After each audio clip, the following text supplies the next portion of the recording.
बिस्मिल्लाहिर्रहमानिर्रहीम। Dear students, कल हम लोगों ने 3 डोमेन्स ऑफ टोडलर डेवलपमेंट को डिस्कस किया था कि जो टोडलर डेवलपमेंट होती है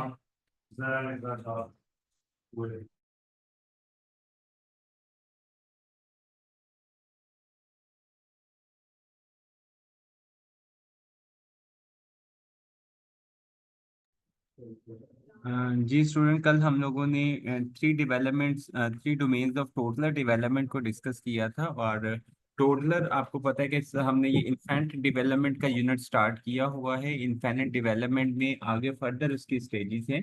इन्फेंसी स्टेज 0 to 1 ईयर जो शीरफारगी का ज़माना होता है, और 1 साल से आगे का, 1 साल से लेके तकरीबन जो स्कूल गोइंग एज होती है, 3 साल तक का जमाना, उसको हम टोडलर एज बोलते हैं। बच्चों की जब बच्चा इंडिपेंडेंटली शुरू हो जाता है, और वो स्टेज हम लोगों ने डिस्कस की हुई है। टोडलर की स्टेजेस को हमने पढ़ रखा था, कल पढ़ा था। और उसकी जो 3 डोमेन्स थी, वो तीनों डोमेन्स भी हमने पढ़ ली थी। एक हमारे पास कॉग्निटिव डोमेन थी, एक हमारे पास फिजिकल डोमेन थी, और एक हमारे पास सोशल इमोशनल डोमेन थी। अब ये जो सोशल और इमोशनल, इसके बाद, इन तीनों डोमेन्स के बाद, आज हम लोगों ने जो चीज डिस्कस करनी है, that is developmentally appropriate practices for toddlers. कि ये 3 डोमेन्स तो हमने पढ़ रखी हैं, और उन 3 डोमेन्स की करेक्टरिस्टिक्स को भी हमने पढ़ लिया था कल। तो आज developmentally appropriate practices for toddler से मुराद ये है कि हमने टोडलर्स की एक मुनासिब और एक वेल डिफाइंड डेवलपमेंट के लिए जो प्राइमरी केयर गिवर्स होते हैं, उन केयर गिवर्स को क्या करना चाहिए, कौन सी ऐसी एक्टिविटीज में उन बच्चों को इंगेज करना चाहिए, ताकि उनकी जो कॉग्निटिव डेवलपमेंट है, उनकी जो फिजिकल डेवलपमेंट है, या उनकी जो सोशल एंड इमोशनल डेवलपमेंट है, वो एक बड़े अच्छे तरीके से, बैलेंस तरीके से वो डेवलप कर सके। तो ऐसी तमाम प्रैक्टिसेस जो उनको सपोर्ट करती हैं physically, emotionally, socially and cognitively, जो उनको उस डेवलपमेंट में सपोर्ट कर रही हैं, उनको हम कह देते हैं developmentally appropriate practices for toddlers. तो इसको आज हम लोग डिस्कस करेंगे। ये देखेंगे, इस स्लाइड पे आपको नजर आ रहा होगा, toddlers are active, curious and eager to explore the world. कि जो इस एज के, पर्टिकुलरली जो 2 साल से लेके दो टोडलर एज बच्चे होते हैं, जो 12 मंथ से लेके 3 साल तक के जो बच्चे होते हैं, दे आर वेरी क्यूरियस। वो आपसे तरह तरह के सवाल पूछ रहे होते हैं, आपको वो हर चीज के बारे में, जो भी चीजों को वो अपनी लाइफ के अंदर, अपनी सराउंडिंग्स में ऑब्जर्व कर रहे होते हैं, उनके बारे में वो आपसे क्वेश्चनिंग कर रहे होते हैं कि ये क्या है, ये क्या है, ये क्या है। बच्चा आपके साथ बाजार में जाता है, जिस नई चीज को देखता है, उसके बारे में वो क्यूरियस होता है, उसके बारे में वो जानने की कोशिश करता है। And they are very active. वो खेलना चाहते हैं, वो चाहते हैं, वो अटेंशन सीख करना चाहते हैं प्राइमरी केयर गिवर्स की, या अपने जो पियर्स हैं, या अपने जो रिलेटिव्स हैं, उनकी वो अटेंशन गेन करना चाह रहे होते हैं। और इसी तरह वो जो दुनिया है, उनके इर्द गिर्द का इन्वायरमेंट है, उसको एक्सप्लोर करते हैं। Developmentally appropriate practices focus on supporting their rapid physical, cognitive, and socio-emotional growth through engaging hands-on learning experiences। ये जो डेवलपमेंटली अप्रोप्रिएट प्रैक्टिसेस होती हैं, इनका फोकस होता है बच्चों की एक फिजिकल डेवलपमेंट, कॉग्निटिव डेवलपमेंट और सोशियो इमोशनल डेवलपमेंट पर। और उनको ऐसी एक्टिविटीज में इंगेज करना जो हैंड्स ऑन एक्टिविटीज हैं, बजाय इसके कि उनको मोबाइल पकड़ाकर या इलेक्ट्रॉनिक गैजेट्स पकड़ाकर उनको कार्टून लगा देना, या उनको कोई सीरीज ऐसी दिखाना कि बच्चे उसमें इंगेज रहे। उनको हैंड्स ऑन लर्निंग एक्सपीरियंसेस, ये हैंड्स ऑन लर्निंग एक्सपीरियंसेस से मुराद है, उनको ऐसे टॉयज दिए जाते हैं, उनको ऐसी एक्टिविटीज करवाई जाती हैं जिन एक्टिविटी से वो लर्न करें। तो इसमें सबसे पहले है जी हमारे पास फिजिकल डेवलपमेंट। फिजिकल डेवलपमेंट में हमें क्या करना चाहिए? टोडलर्स की फिजिकल डेवलपमेंट, नर्चर का आपको पता है।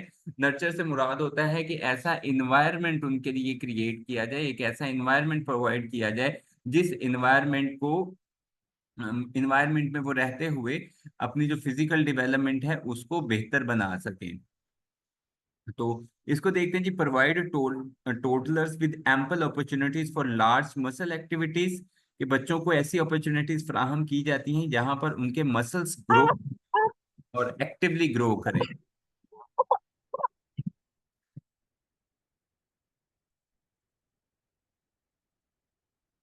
बच्चों के मसल्स एक्टिवली ग्रो करें। लाइक रनिंग है, बच्चों को दौड़ लगवाई जाती है, क्लाइंबिंग है, उनको जिस तरह क्लाइंब करवाया जाता है दीवार के साथ, वो स्टड्स मिल जाते हैं उनके साथ उनको क्लाइंब करवाया जाता है। जंपिंग है, ट्रैम्पोलिन अमूमन होता है पार्क्स के अंदर, उनको वहां पर जंप करवाए जाते हैं। हमारे यहाँ तो घरों की चारपाइयों को ही बच्चों ने ट्रैम्पोलिन बनाया होता है। Setup safe indoor and outdoor play spaces, हमारी ये care as a care giver, as an elder, हमारी ये रिस्पॉन्सिबिलिटी बनती है कि अगर कोई टोडलर है तो हम उसके लिए एक सेफ इंडोर और आउटडोर, अगर आप उसको घर में खिला रहे हैं या आप उसको बाहर खिला रहे हैं, उसके खेलने के लिए जो स्पेसिस हैं ये यकीनी बनाएं कि वो बड़ी सेफ एंड साउंड हों। अगर वो बाहर खेल रहा है ग्राउंड में तो कोई ऐसे कांटे शांटे नहीं बिखरे होने चाहिए, कोई ऐसी चीज नहीं होनी चाहिए जिससे वो डिस्टर्ब हो और उसको कोई इश्यू क्रिएट हो। That encourage gross motor skills. और ये जो फिजिकल डेवलपमेंट है वो बाहर खेलने जाता है तो उसके ग्रॉस मोटर स्किल्स, इनके जो लार्जर बॉडी मूवमेंट्स होती हैं वो ग्रॉस मोटर स्किल्स में होती हैं। और फाइन मोटर स्किल्स हम कहते हैं जो हमारी स्मॉलर मोटर स्किल्स होती हैं, जिस तरह पेंसिल से एक कोई डायग्राम बनाना, पेंसिल से कोई स्केच बनाना, पेंसिल का इस्तेमाल करना, पेंट करना या कोई ड्राइंग बनाना, ये सारी क्या है, ये फाइन मोटर स्किल्स हैं। इसी तरह लड़कियों की जो सिलाई कढ़ाई करना, ये फाइन मोटर स्किल है। तो ग्रॉस मोटर स्किल जिस जहाँ पर लार्जर जो बॉडी पार्ट्स हैं वो इंगेज हो रहे होते हैं उनको हम ग्रॉस मोटर स्किल्स कहते हैं।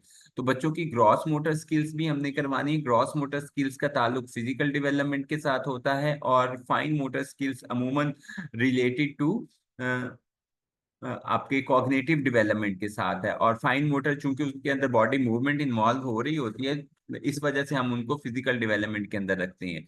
Offer a variety of materials for fine motor practices like blocks हैं, पजल्स हैं एंड आर्ट सप्लाईज हैं, कि बच्चे पेंट करें, ड्राइंग बुक्स के अंदर कलर करें, इस किस्म की चीजें आप उनको देते हो। स्टिमुलेट कॉग्निटिव, सेकंड हमारे पास आ जाता है स्टिमुलेट कॉग्निटिव ग्रोथ। ये बच्चों को हमने उनकी कॉग्निटिव ग्रोथ को, उनकी कॉग्निटिव डेवलपमेंट को कैसे स्टिमुलेट करना है, कैसे उनको मोटिवेट करना है कि वो ऐसे काम करें जो उनकी जहनी नशोनुमा, जो उनकी जहनी नशोनुमा पर असरअंदाज होते हैं और जो उनकी जहनी नशोनुमा को इंक्रीज करें।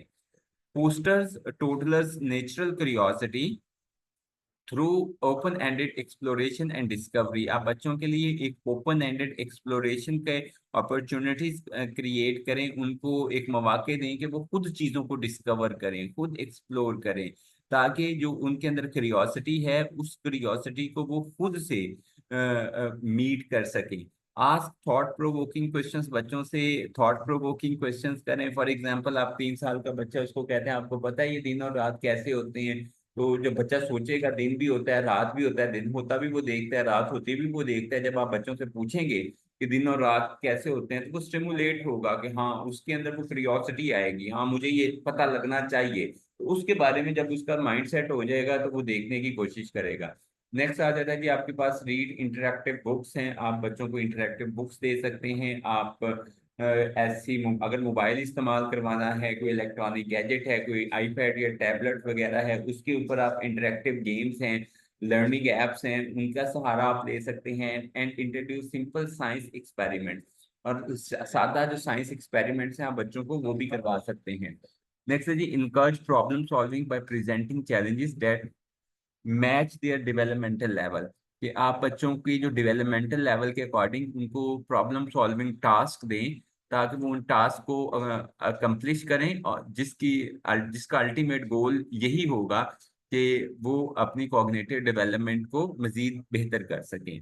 नेक्स्ट हमारे पास जो तीसरी डोमेन थी टोटल डेवलपमेंट की, वो थी सोशल और इमोशनल स्किल्स। तो सोशल और इमोशनल स्किल्स को भी हमने सपोर्ट करने के लिए कोई काम करवाने हैं। तो इसमें हेल्प टोटलर्स